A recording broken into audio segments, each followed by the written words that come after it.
Panwaslu Kota Lubuk Linggau memastikan komitmennya untuk menolak dan melawan politik uang dan politisasi suku, agama, ras, dan antar golongan atau SARA dalam penyelenggaraan pemilihan kepala daerah atau Pilkada Kota Lubuk Linggau 2018.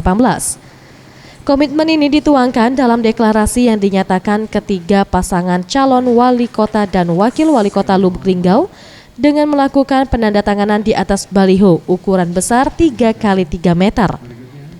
Panwaslu mengatakan politik uang dan politisasi SARA sangat menghambat dalam mewujudkan pilkada yang berkualitas.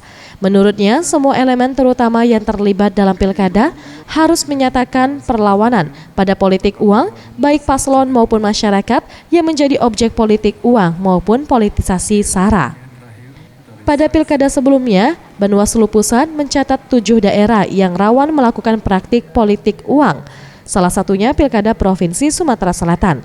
Selain itu juga, untuk Pilkada Lubuk Linggau juga berdasarkan data Polda Sumatera Selatan, Lubuk Linggau masuk daerah rawan atau masuk zona merah.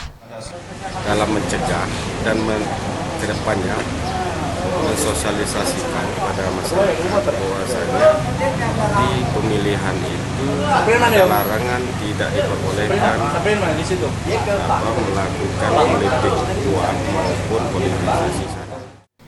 Panwaslu Lubuk Linggau mengajak semua pihak untuk bersama-sama mewujudkan pilkada yang demokrasi, bersih, dan berkualitas. Tim Liputan Sriwijaya TV.